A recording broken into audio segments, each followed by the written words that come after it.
When would show that everything is fine, or when you actually engage in reality, you find out that there's still some work that we need to fix.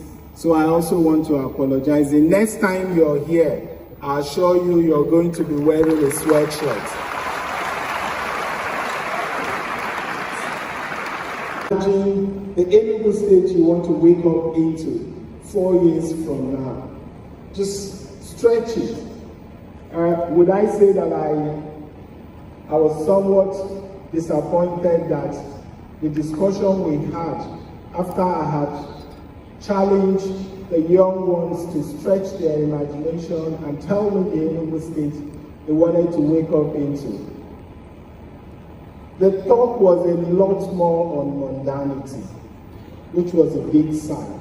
But I could understand the trauma, because we were also dealing with young people who have, over the years, come to expect the barest minimum from their leaders. So it was okay for them to wake up 4 years, turn on their tap, and the water is running, drive on a paved road, push your switch, and the electricity is coming on.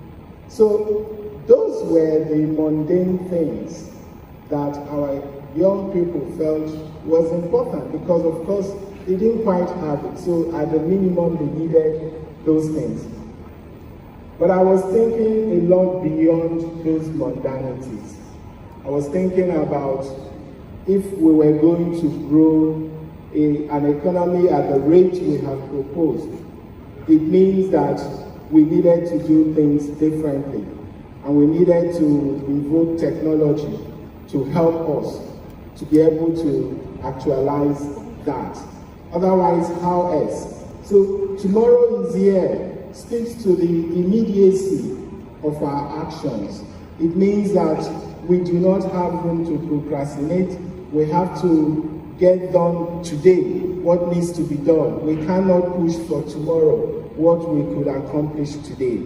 And then the second thing tomorrow is here speaks to is also the fact that the tomorrow we aspire to live in, or we want to achieve, the things we want to achieve, are within our grasp only to the extent that we innovate, right? So that means that we would have to do what? Innovate, and we have to essentially deploy technology in order for us to grow exponentially, in order for us to do things differently.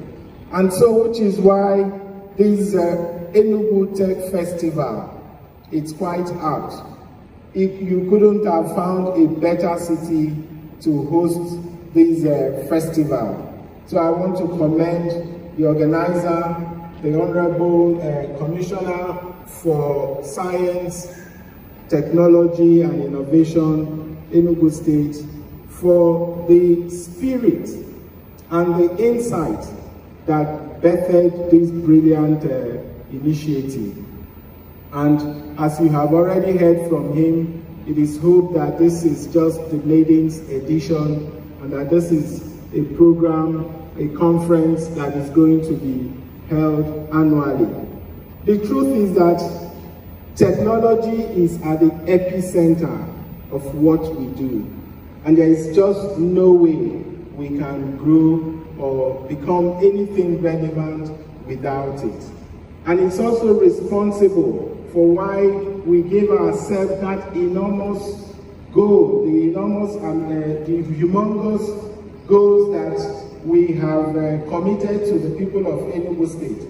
Even if you look at our growth trajectory in the last 2 years, we came in, we had an internally generated revenue of 25 billion naira. This year, our projected internally generated revenue is going to be over 560 billion. And how you able to achieve that with that technology? It was through the help of technology that we're able to plug all the leakages.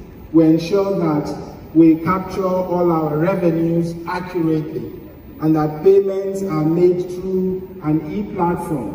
We no longer have to accept cash.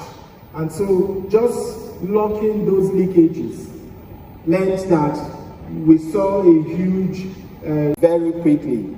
Technology, again, what the Honorable Commissioner has alluded to, has helped us to also fast-track our processes in terms of our land administration and management.